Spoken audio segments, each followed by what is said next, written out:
I knew something was wrong the moment I pulled into my driveway and saw a strange SUV sitting in my garage like it owned the place. It wasn't my sister's car, it wasn't my neighbor's, and it sure as hell wasn't mine. The worst part, the garage door was wide open as if the universe was showing me the absurdity of the situation in broad daylight. I had been gone for barely 8 hours, and in that short time someone had claimed my property like a lion and marking its territory. At first I thought maybe it was a mistake, some delivery guy using my space to turn around, maybe a confused Uber driver, but when I stepped out of my car and got a better look, my gut told me this was something else entirely. The car was parked perfectly inside as if the driver had taken their sweet time getting it just right. The door was locked, and to make things even weirder, there was a half-empty iced coffee on the hood, the condensation still fresh, meaning someone had been here recently. I marched up to my front door, checked to make sure nothing else had been tampered with, and went straight to the neighbors. That's when I met her, Karen. She appeared before I even knocked, stepping out of her house with the kind of confidence that only comes with a lifetime of getting away with nonsense. Short bob haircut, oversized sunglasses, and an expression that screamed, "I dare you to challenge me." "Excuse me," I said, trying to keep my tone level. "Do you know whose car that is in my garage?" She didn't even hesitate. "Yeah, it's mine." Silence. I blinked. She sipped her drink. "I'm sorry, what I parked there," she repeated as if that somehow cleared everything up. "I needed the space." I laughed, waiting for her to tell me she was joking, but she just stared at me like I was the one being unreasonable. "So you just parked in my garage?" I asked, making sure I wasn't hallucinating. She scoffed. "It was empty. What's the big deal? You weren't even using it." Oh, this was going to be a problem. I took a deep breath, gripping the bridge of my nose to keep myself from losing it. "Karen, this is my property. You can't just park in my garage because you feel like it." She rolled her eyes. "Well, I was in a hurry and your driveway was too sloped for my SUV. You have so much space, and I figured since you weren't home, what's the harm?" The sheer audacity almost made me laugh. "Almost. The harm is that it's illegal," I said, my patience thinning. "You're trespassing. Move your car." She crossed her arms. "I will, but I have errands to run, so I'll get to it later." Later, I repeated, now actually laughing in disbelief. "No, you'll move it now." Karen let out an exaggerated sigh like I was some unreasonable landlord asking for rent on time. "I can't. I'm going out with my friends. Just be a good neighbor and let it be." And with that she turned and walked back into her house, shutting the door in my face. I stood there, jaw clenched, trying to process what had just happened. I had met my fair share of entitled people, but Karen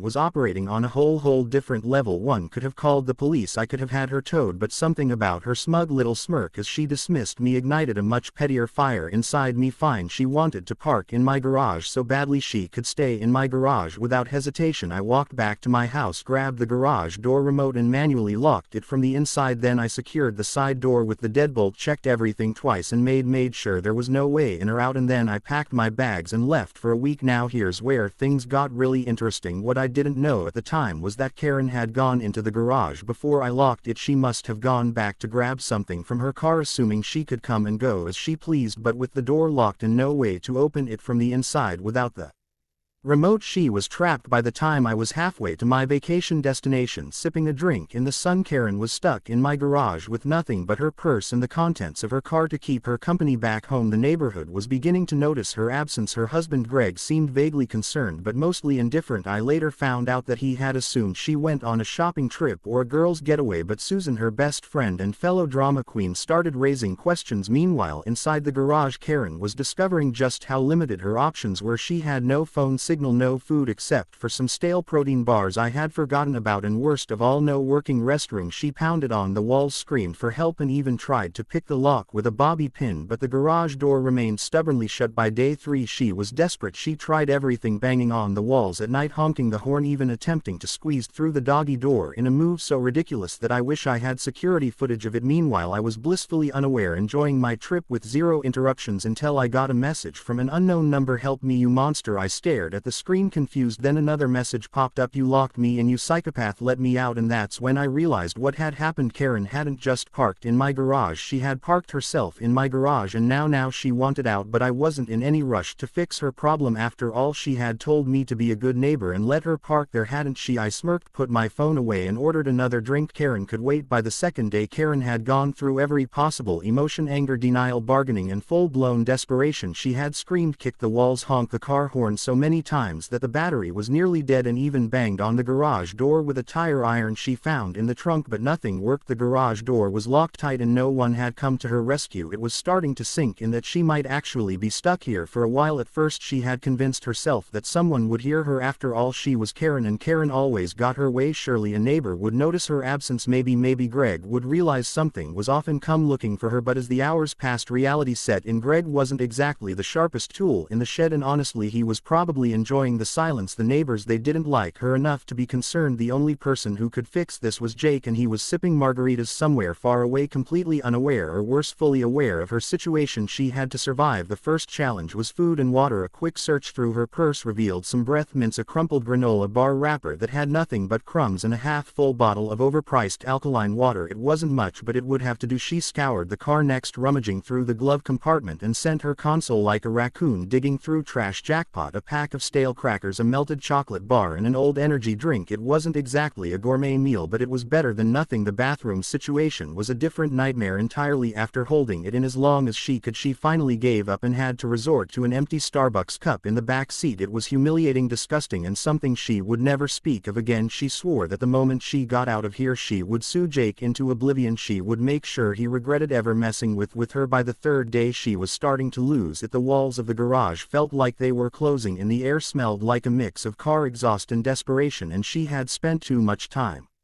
arguing with herself. She tried sleeping, but the car seats were uncomfortable and the sound of absolute silence was unnerving. Every creak, every distant dog bark, every car passing by outside made her heart race. She would have given anything for her phone, but the signal was non-existent in the garage and her battery had died anyway. At one point she got the brilliant idea to escape through the doggy door on the side entrance. It was a small flap meant for a golden retriever, not a fully grown woman, but she was desperate enough to try. She got on her stomach, wiggled forward, and managed to squeeze her head through. The rest of her, however, was not cooperating. Her shoulders were too broad, her hips refused to budge, and she was now stuck halfway in and halfway out like a pathetic cartoon character. It took her 20 minutes of struggling, screaming, and pure humiliation before she finally managed to pull herself back inside. She was reaching her breaking point. Meanwhile, back in the real world, things were beginning to get suspicious. Karen's best friend Susan had started asking around. Greg, who had enjoyed a few blissful days of quiet, was beginning to notice that his wife hadn't texted him in a while. He had assumed she was out shopping or at a spa day, but when Susan called him for the fourth time suggesting something might actually be wrong, even he had to admit it was a little odd. Greg eventually wandered over to Jake's house, knocking on the door. When there was no answer, he peeked around the property, checking to see if Karen's car was still parked somewhere. The garage was locked tight and without any obvious sign of his wife. Greg shrugged and went home. If she was in trouble, she would have found a way to make sure everyone knew about it. Back in the garage, Karen was now at the stage of insanity where she started talking to object. The iced coffee cup from earlier had become Wilson, her only companion. She had full conversations with it, blaming Jake for her predicament, blaming Greg for not realizing she was missing, and blaming the universe for allowing this to happen to someone as important as her. Wilson, of course, had no response, which only made her angrier. Then, in a moment of desperation, she remembered something. The garage had one tiny window near the ceiling. It wasn't big enough to climb through, but maybe, just maybe, she could get someone's attention. Stacking whatever she could find, she climbed onto the hood of her car, then onto the roof, and finally reached the window. She could see the street outside. Freedom was so close yet so far. She screamed for help, waving her arms like a mad woman, but no one was around. The only person who did walk by was Mr. Jenkins, the elderly neighbor who always wore noise-canceling headphones when he went on his daily walk. He didn't even glance in her direction. Her last hope was honking the horn again, but after draining the car battery earlier, that was no longer an option. She was stuck, defeated, trapped in a garage that until recently she had thought of as her personal parking space. And then, just when she had finally accepted her fate, she heard it, her phone vibrating in the cup holder. Scrambling back down, she lunged for it, praying that she had just enough battery left. The screen was dark, dead. She cursed, shaking it, willing it to turn back on, but it was useless. She was still trapped, still helpless. Then, as if to add insult to injury, she heard the unmistakable sound of someone pulling into the driveway. Her heart leapt. Finally, someone had come to save her, but the second she saw who it was, her relief turned into pure rage. It was Jake. The garage door started to open, flooding the space with fresh air and sunlight, and as soon as it was halfway up, Karen exploded out like a bat out of hell, wild-eyed, furious, and ready to unleash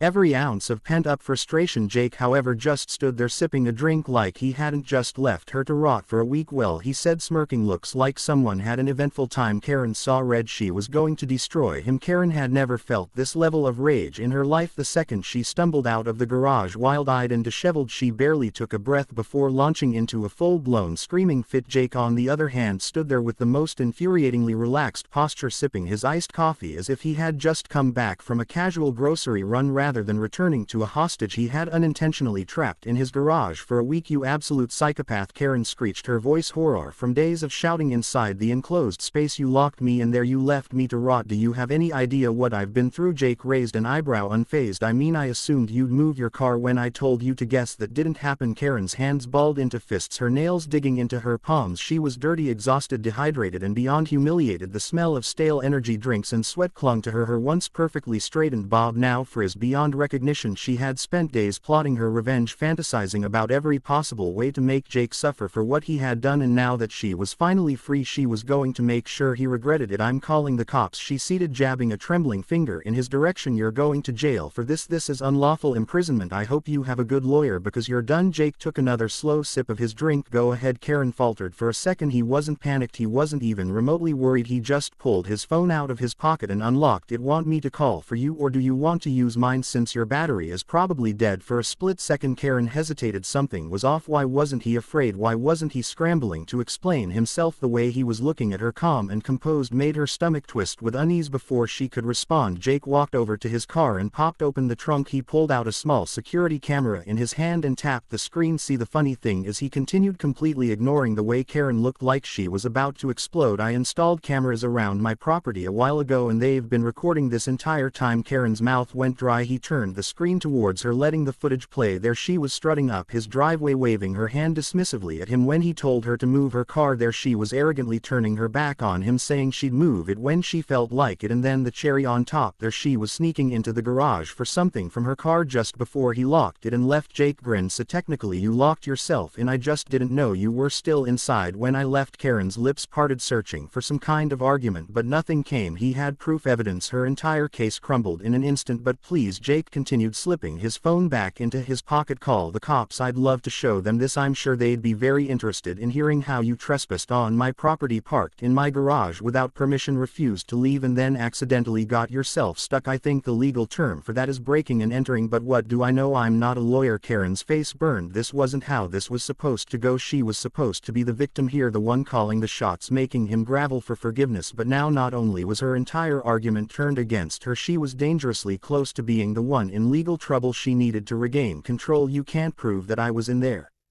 for a whole week, she spat. For all anyone knows, I was only in there for a few hours. Jake smirked. You mean aside from the texts you sent me? Karen froze. Jake unlocked his phone again and scrolled through his messages before holding up the screen. Karen's frantic messages flashed in front of her, all of them screaming for help. Help me, you monster, you locked me in, you psychopath, let me out, I've been here for days, I'm losing my mind. Jake raised his eyebrows. Doesn't exactly sound like someone who was in there for a few hours, does it? Karen clenched her teeth so hard that her jaw, she could feel her control slipping through her fingers like sand, and she hated it. And then, to make matters worse, her husband Greg finally decided to show up. He pulled into the driveway, stepping out of the car with a confused expression. Hey babe, where have you been? Susan said she hasn't heard from you in days. Karen whipped around, barely holding herself together. Greg, this lunatic locked me in his garage for a week. Greg looked at Jake, then at the security camera in his hand, then back at Karen. Wait, so you were in his garage? Why, I parked there for a bit and then he locked it. He did this to me. Greg rubbed the back of his neck. So why did you park in his garage? Karen's mouth opened then closed. That's not the point, Greg. Jake gave Greg a friendly nod. Your wife trespassed on my property, refused to move her car, and then got herself stuck in my garage when I left for a trip. I've got it all on camera, including the part where she texted me to let her out. Greg exhaled slowly. Karen, did you actually do that? Karen was ready to scream. This was humiliating. She had spent days suffering, expecting everyone to be on her side the second she got out, and now her own husband was questioning her. Jake clapped his hands together. All right, well, I'm not going to press charges privileges, but I will be installing a new security system to make sure this never happens again. Karen scoffed. Like I would ever park in your garage again, you lunatic. Jake grinned. Good, then we're on the same page. Karen sighed, feeling utterly defeated. This wasn't over. She would find a way to get back at him. She had to. But then, as if the universe wanted to deliver one final blow, her phone buzzed with a notification, a fine, a hefty one, from the Homeowners Association. The message was clear: unauthorized use of another resident's property, multiple complaints from neighbors, and a decision from the WA to revoke her community privileges for a whole year. No pool access, no clubhouse reservations, nothing. Jake gave her a little salute. See you around, Karen. Karen wanted to scream, she wanted to fight, but there was nothing left to do. With no other choice, she stomped back to Greg's car, humiliated beyond belief. Greg meanwhile just sighed. So should I even ask? Drive, Karen snapped, crossing her arms, and with that Greg put the car in reverse and drove them away. Jake watched them go, then turned back to his garage, shaking his head in amusement. He had won, and the best part, Karen had done it to herself.